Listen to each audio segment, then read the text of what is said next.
la vida, la educación, la sociedad, la política.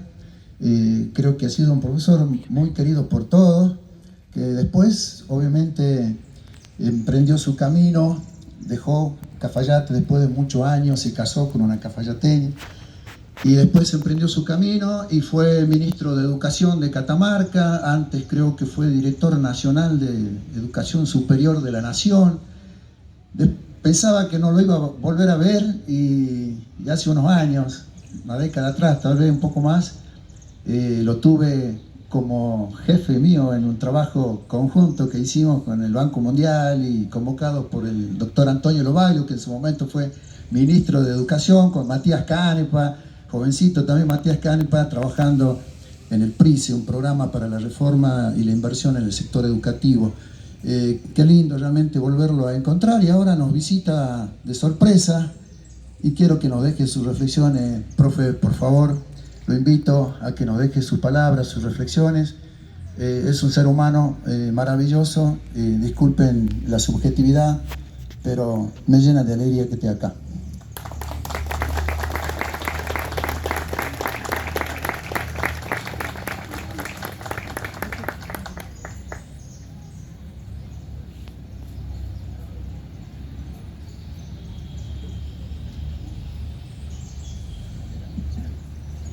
Bueno, uno trata de hacer síntesis de racionalidades, de emociones,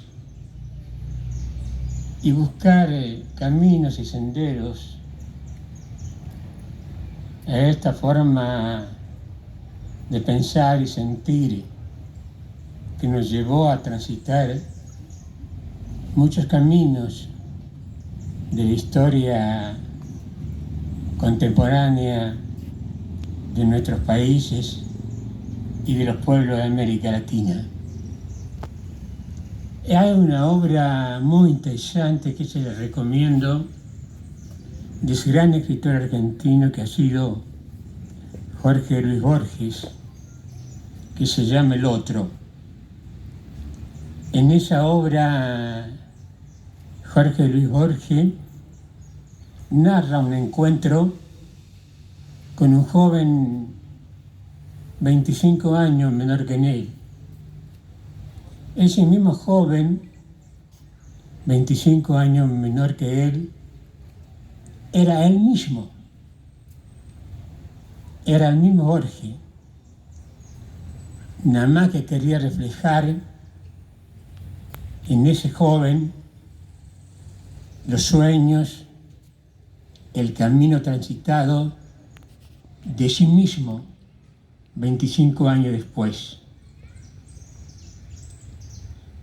Tuve esas posibilidades que te da Dios y la vida. En 1981, de venir a ingresar mis años de docencia en esta bella comunidad que es Cafayate. Y fue un 24 de marzo de 1981, sobre el final de las maldades más crueles que haya tenido la persona y la colectividad humana en nuestra Argentina y en los pueblos latinoamericanos. Y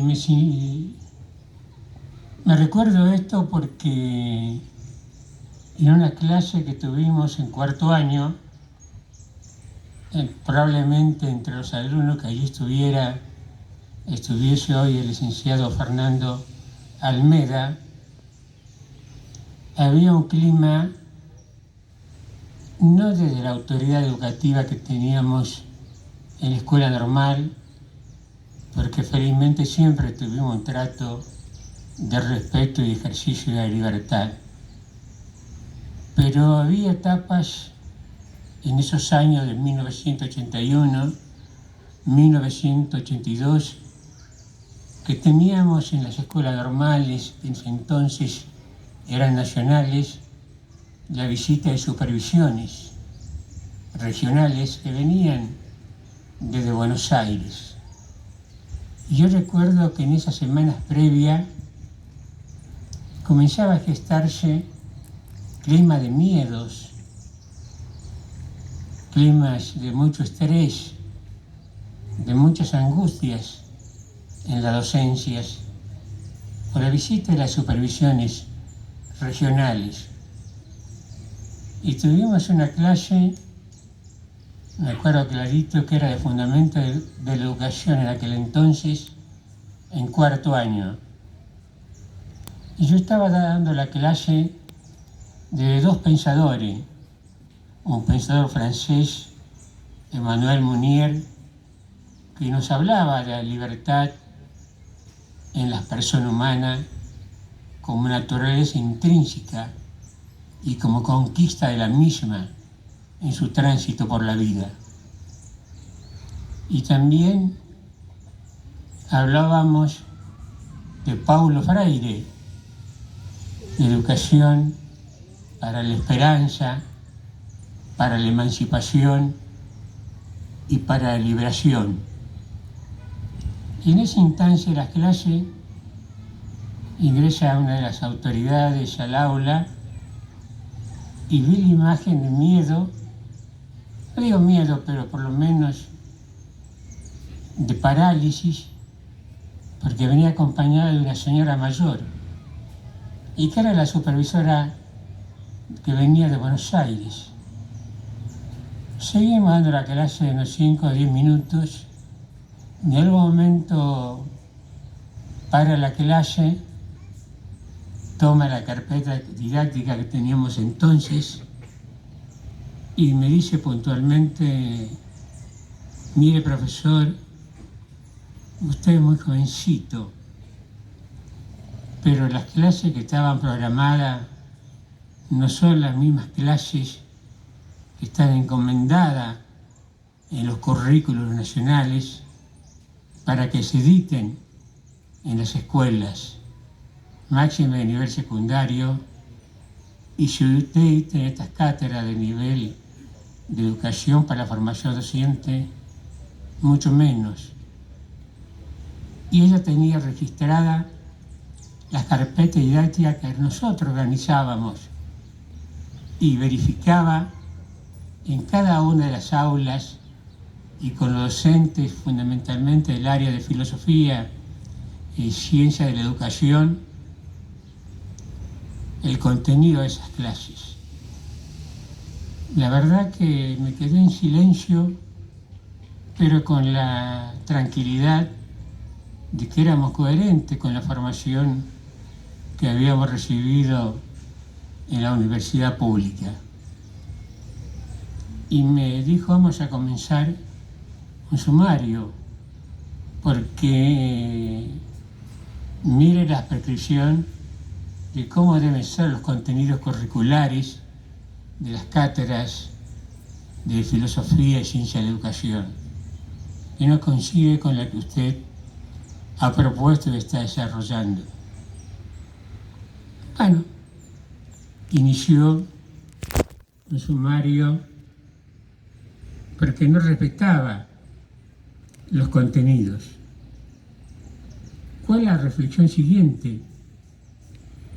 Era el disciplinamiento intelectual, pedagógico, educativo y también didáctico, porque Fernando sabe cómo nuestra clase era de diálogo, de debate, de encuentros y desencuentros.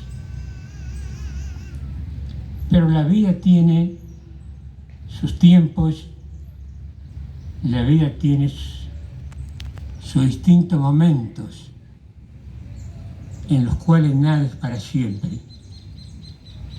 En 1989, después de haber transitado el Ministerio de Educación de Catamarca, nos toca la posibilidad de ser director nacional de Educación Superior.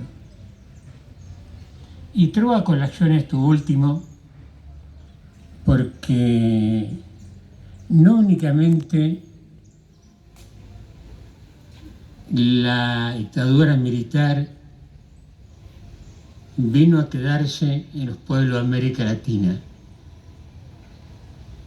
Fueron a través del pensamiento, de las ideas, de las convicciones, de los criterios, como también fueron a través de los procesos económicos y financieros.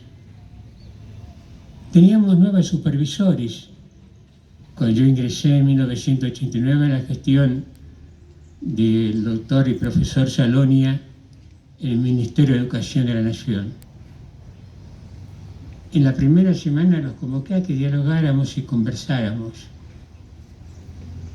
Se nos presentó la licenciada de apellido Salvá, aquella supervisora que en 1982 nos iniciaron sumario. Y expreso esto con la emoción que dan los tiempos de haber transitado las etapas de disciplinamiento pedagógico y trae la oportunidad y la posibilidad de que aquella supervisora que nos hiciera un sumario por no respetar los diseños curriculares establecidos por las dictaduras militares, hoy tenía la oportunidad y la posibilidad de preservar rencores y de preservar resentimiento, cosa que no fue. Se fueron después jubilándose y yéndose solas. De la misma manera que la democracia de Alfonsín hizo justicia y llevó a las cárceles a los genocidas, también en ese instante yo sentí que éramos justos, que debieran irse solas las supervisoras, que durante las dictaduras militares disciplinaron socialmente, cultural y pedagógicamente las instituciones educativas. Pero también hubo otra lucha, que fue la que en uno de los edificios que tenía la escuela normal no se podía ocupar y había crecido la demanda del nivel inicial, y estando yo allí como director nacional de educación superior por un pedido de dirigentes políticos, económicos, de la producción y de la docencia, logramos crear 2 carreras, la carrera de letras y la carrera de matemática, que era una demanda muy importante y necesitaba que caballeros fueran de esas carreras. Y entre ellos, quienes estaban en los pedidos, fue el último intendente de la democracia, que tuvo que irse del país 24 horas antes de que estallara la dictadura militar, porque ya tenía fecha y sentencia. Y recuerdo clarito que en esa casa estaba el intendente de la dictadura militar de apellido Ruiz, que no la quería entregar, la sentía como propia y demandó mucho tiempo tener las posibilidades de que se fuera. Me recuerdo como 2 momentos de permanencia en la cual vivenciábamos el poder de las dictaduras militares. También reflexionábamos con nuestros alumnos el sentido de la vida, el sentido de la existencia, el dolor de las ausencias. el grito aterrador de los silencios, las miradas que ya no existían, los abrazos que ya no se daban, los cariños que ya no se expresaban, los sueños que ya no se cumplirían, los desafíos que dejaban de serlo y eran de quienes habían elegido sus ideales, sus convicciones, sus criterios y que fueron testimonio de vida por ellos. Pero también a otras realidades, y vengo quizás un poquito a complementar algunos números que nos hacen entender y comprender el tránsito recorrido. En 1974 teníamos un 6% de desocupación. Teníamos una deuda externa de 6.000 millones de dólares. Teníamos un índice de pobreza del 3%. En 1980, Cafayate tenía 7.300 habitantes. En 1990 tenía 14.800 habitantes. En el 2000 y 2020 llegamos en más de 20.500 habitantes. Y uno en estos días tuvo la posibilidad y oportunidad de recorrer nuestro pueblo, porque es un lugar en el mundo, en mi vida. Y vi el crecimiento exponencial que ha tenido. Y eso se comenzó a gestar a partir del 2010, cuando comenzó a gestarse profundamente en el campo de la economía productiva del departamento el crecimiento económico. Comenzó también a desarrollarse el espíritu democrático iniciado en el 2003 y profundizado con trabajamientos generacionales que hoy tienen en Fernando Almeda uno de sus mejores representantes. Después sacó ese destino, eligió el campo de la filosofía y de ciencias de la educación. Quiero expresar con esto que hay 3 o 4 situaciones que aún forman parte de una realidad que se presenta en la Argentina, en los países de América Latina. Estamos transitando una época como quizás nunca en la historia contemporánea se debiera haber dado. Y las grandes responsabilidades, conversábamos con Fernando los otros días, que hoy tienen los gobernantes. Conducir sus pueblos, guiar y acompañar a sus comunidades en contextos de incertidumbres, en contextos de imprevisibilidades, en contextos de angustias.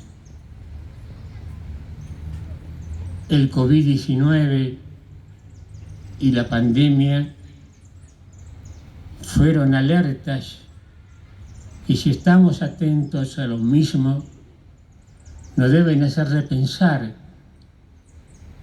que son épocas de cambios y transformaciones,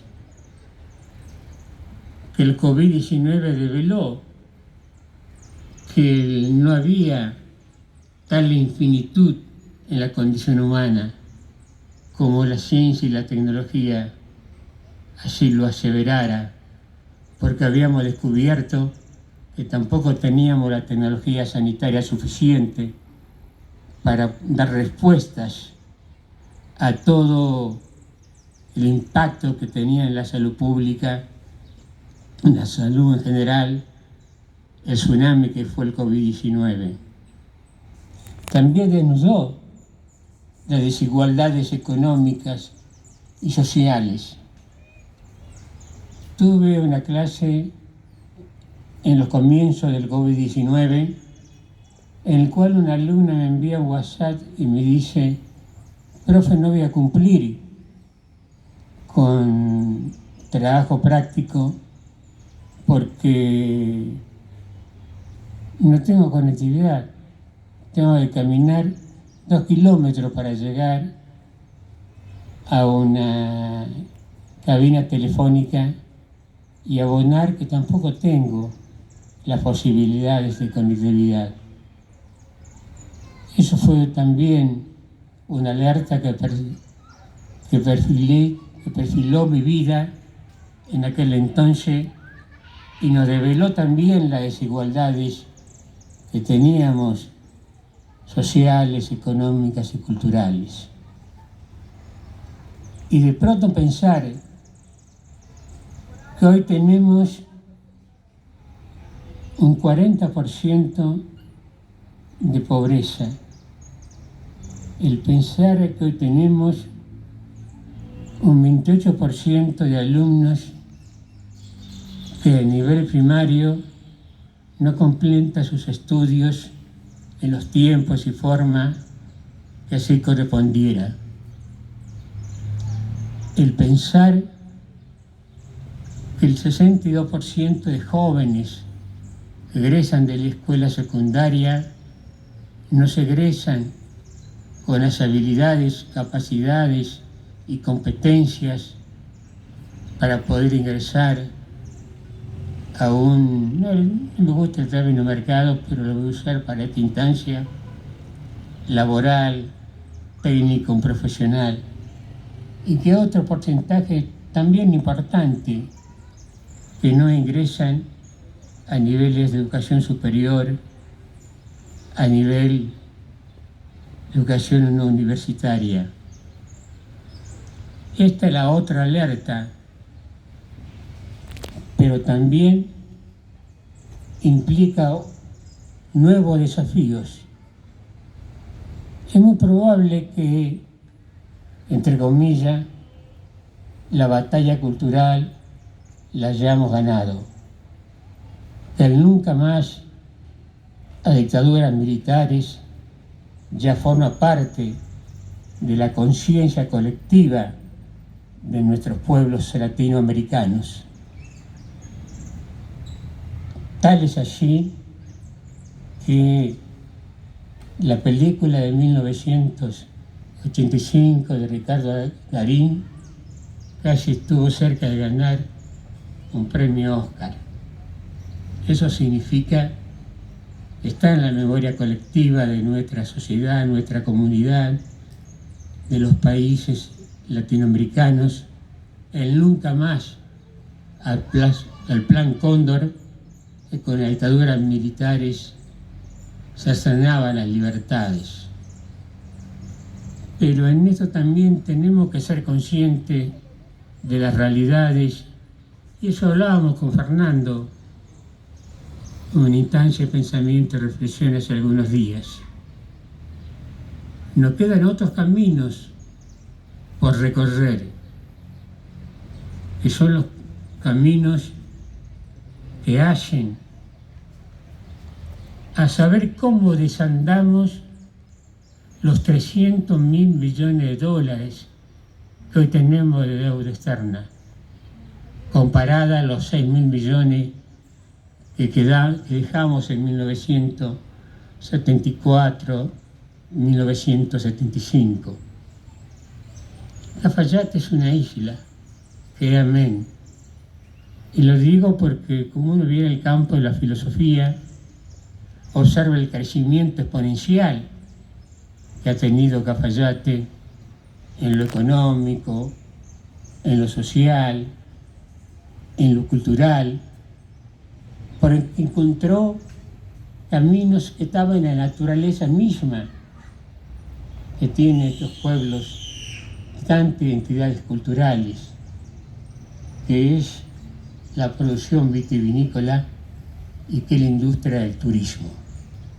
Y allí gobiernos y pueblos están unidos colectivamente para que el crecimiento que tiene Cafayate se corresponda con los 24.000, 22.000 habitantes que el último censo ha dado para nuestro pueblo. Y vienen estos grandes desafíos